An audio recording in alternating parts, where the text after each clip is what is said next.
वर्णम कीर्ति मतिन लक्ष्मीं स्वास्थ्यमायुष्ट विदंती ब्राह्मे मुहूर्ते संजाग्रत शिवा पंकज यथा। अर्थात ब्रह्म मुहूर्त में उठने से व्यक्ति को कमल जैसी सुंदरता, कीर्ति, धन, वैभव, स्वास्थ्य और लंबा आयुष प्राप्त होता है। ब्रह्म मुहूर्ते निद्रा सा पुण्य क्षयकारिणी, अर्थात ब्रह्म मुहूर्त में निद्रा पुण्य का नाश करने वाली होती है। ब्राह्मे मुहूर्ते उत्तिष्ठेत स्वस्थो रक्षार्थमायुषः तत्र सर्वार्थ शांत्यर्थम स्मार्केच मधुसूदन, अर्थात जो लोग बीमारी से मुक्त लंबी जिंदगी जीना चाहते हैं उन्हें ब्रह्म मुहूर्त में उठना चाहिए।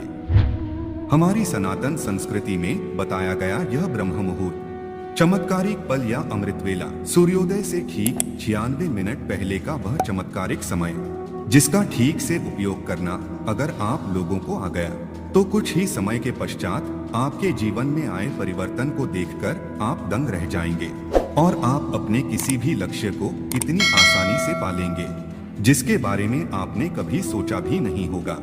आप किसी भी स्किल्स में इतनी जल्दी विशेषज्ञ बन जाएंगे जिसे देखकर आप स्वयं भी हैरान रह जाएंगे, क्योंकि ब्रह्म मुहूर्त में किया गया कोई भी कार्य ठीक उसी तरह विकसित होता है जैसे कि पानी, खाद और सूर्य की उपस्थिति में कोई पौधा। इसीलिए इस समय को द क्रिएटर हवर भी कहा गया है और यह कोई जादू टोने की या अंधविश्वास की बात नहीं है, लेकिन ब्रह्म मुहूर्त के इस प्राचीन तथ्य को विज्ञान ने भी स्वीकार किया है। 30 सेकंड में मुझे नींद आ जाती है, 30 सेकंड में, और सुबह जब मेरा उठने का समय होता है ठीक उसी समय उठता हूँ। मेरा जो रूटीन है रात को जल्दी सो जाना, उसके बाद सुबह उठना 4 बजे मैं उठ जाता हूँ। डिस्कशन और प्लानिंग सुबह 3 से 6 के बीच आप इतना करके देखिए, आपके घर से तकलीफें दूर चले जाएंगी, लड़ाइयाँ दूर चले जाएंगी, डिप्रेशन दूर चला जाएगा, सारी मुसीबतें खत्म। Wahlberg wakes up at 2:30 a.m. Michelle Obama is at the gym at 4:30. Tim Apple wakes up at 3:45. Dwayne The Rock Johnson is bold. ब्रह्म मुहूर्त को हमारे शास्त्रों जैसे कि वेद, पुराण और उपनिषद में बहुत महत्वपूर्ण जगह दी गई है। यह हम आपको मनुस्मृति से दिखाते हैं। ब्राह्मे मुहूर्ते बुद्धेत धर्मार्थो चानु चिंते कायक्लेशाश्च तन्मूलान वेद तत्वार्थमेव च, अर्थात ब्रह्म मुहूर्त में उठकर हमें ध्यान यानी कि मेडिटेशन और वेदों का ज्ञान लेना चाहिए। अब आप सोचो कि इतना कठिन कहा जाने वाले वेदों के अध्ययन को महर्षि मनु ने ब्रह्म मुहूर्त के समय ग्रहण करने को कहा है, तो इसके पीछे एक बहुत बड़ा कारण रहा होगा। और हाँ, सच में इसके पीछे बहुत बड़ा कारण है। और सनातन धर्म के साथ साथ दूसरे धर्म के लोगों ने भी इस समय को प्रार्थना, धार्मिक अध्ययन, ध्यान, मनन, चिंतन और आयोजन के लिए महत्वपूर्ण माना है।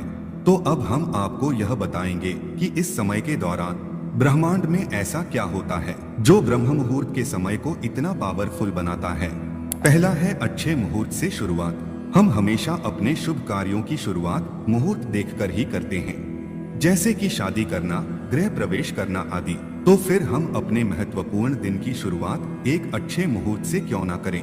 लेकिन मुहूर्त किसे कहा जाता है? एक मुहूर्त 2 घड़ी का होता है। 1 घड़ी बराबर 24 मिनट और 2 घड़ी बराबर 48 मिनट और 48 मिनट बराबर 1 मुहूर्त और 24 घंटे के एक दिन में ऐसे 30 मुहूर्त होते हैं, जिसकी सूची हम आपको दिखाते हैं। इसमें 29वें क्रम का मुहूर्त है ब्रह्म मुहूर्त। और ज्ञान प्राप्ति के लिए, ब्रह्म प्राप्ति के लिए, लक्ष्य प्राप्ति के लिए और अपने सर्वांगीण विकास के लिए यह ब्रह्म मुहूर्त बहुत ही अनुकूल समय है। आपका लक्ष्य चाहे कुछ भी हो, लेकिन उसे प्राप्त करने के लिए आपको चाहिए एकाग्रता, कंसंट्रेशन, जिसमें आपको कोई भी अंदरूनी या बाहरी चीज विचलित ना करे। और ऐसी एकाग्रता में, पूरे लय में, स्टेट ऑफ फ्लो में आप जो भी कार्य करेंगे वह कार्य एक्स्ट्रा ऑर्डिनरी होगा।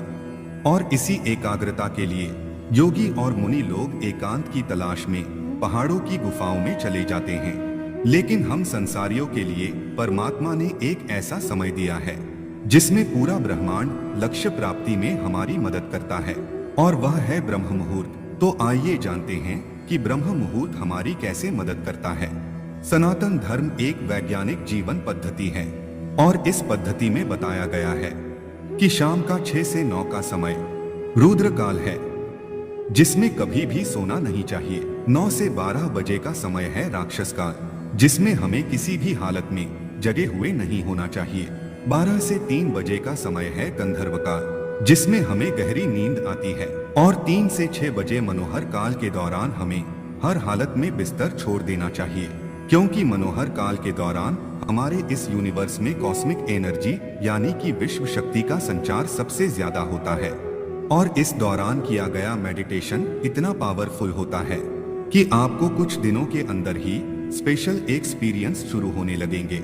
आपकी विश्व शक्ति का लेवल इतना बढ़ जाएगा कि आप अपने कॉन्शियसनेस इंटेलिजेंट में इसका असर देखने लगेंगे, और ज्यादा से ज्यादा कॉस्मिक एनर्जी पाने के लिए साधु योगी ब्रह्म मुहूर्त के दौरान मेडिटेशन करते हैं। अब ऐसा बिल्कुल नहीं कि कॉस्मिक एनर्जी पाने के लिए आपको मेडिटेशन ही करना जरूरी है, बिल्कुल नहीं। अगर इस समय के दौरान कंसंट्रेशन के साथ किया गया कोई भी काम, चाहे वह पढ़ाई हो, प्लानिंग हो या मेडिटेशन हो या कुछ भी हो, उस काम के रिजल्ट आपको एक्स्ट्राऑर्डिनरी ही मिलेंगे। कॉस्मिक एनर्जी के बाद ब्रह्मांड हमें दूसरी चीज देता है, न्यूनतम ध्वनि प्रदूषण। क्या आप जानते हैं कि तेज आवाज का आपके दिमाग पर क्या असर पड़ता है? अगर नहीं जानते तो आज जान लीजिए। हमारे आसपास की आवाजें हमारे ब्लड प्रेशर को इंक्रीज करती है, जिससे दिमाग ठीक तरह से कंसंट्रेट और फोकस नहीं कर पाता। हैरी पॉटर की लेखक जेके रॉलिंग बताती हैं कि हैरी पॉटर लिखते समय बाहर की आवाजों की वजह से वह ठीक से कंसंट्रेट नहीं कर पाती थी, जिसकी वजह से उन्हें होटल में एक रूम लेना पड़ा था ताकि वह बाहर की अनवांटेड आवाजों से छुटकारा पाकर फोकस के साथ लिख सके। और जब बात फोकस और कंसंट्रेशन की आती है तो छोटी छोटी बातें भी अपना महत्व रखती है। और जब सुबह के समय शांत वातावरण में हम कोई भी कार्य करते हैं तब हम बहुत कम समय में बहुत ज्यादा प्राप्त करते हैं। तीसरा है शुद्ध वातावरण।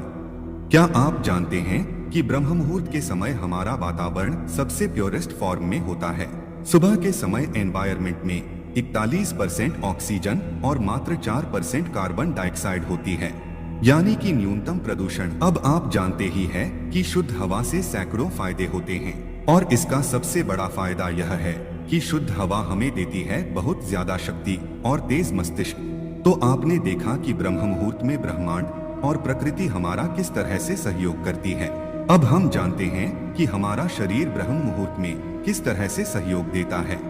आयुर्वेद में बताया गया है कि हमारा शरीर जल, अग्नि, पृथ्वी, वायु, आकाश इन 5 तत्व से बना है, और इन्हीं 5 तत्वों के मिलने से हमारे शरीर की मुख्य शक्ति का निर्माण होता है। वायु और आकाश से वात बनता है, अग्नि और जल से पित्त बनता है, जल और पृथ्वी से कफ बनता है। अब यह जो वात शक्ति होती है वह मानसिक कार्य करने के लिए बहुत ही महत्वपूर्ण है। शाम को 2 से 6 तक और सुबह 2 से 6 तक वात शक्ति हमारे शरीर में प्रवाहित होती है।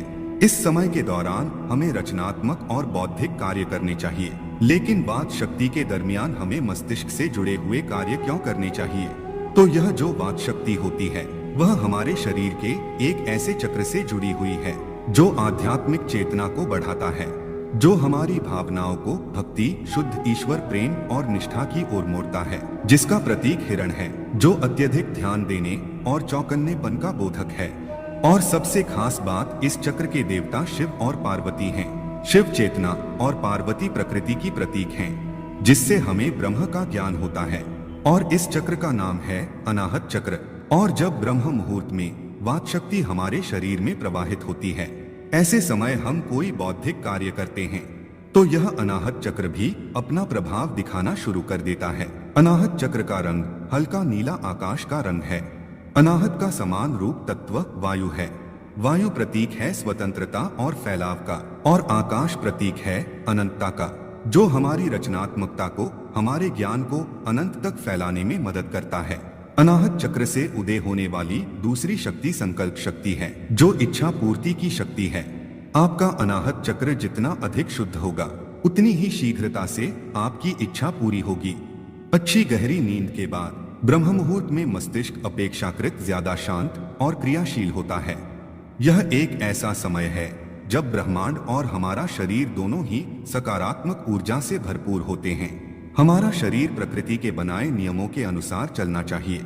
पानी में भी जब हम पानी की धारा के साथ तैरते हैं तो आसानी से तैर पाते हैं, और धारा के विपरीत दिशा में तैरेंगे तो तैरने में काफी ज्यादा जोर लगाना पड़ेगा। तो इसलिए हमारे ऋषि मुनियों ने बौद्धिक और मानसिक कार्य को करने के लिए ब्रह्म मुहूर्त में उठने की और उठकर जागृत होने की सलाह दी है।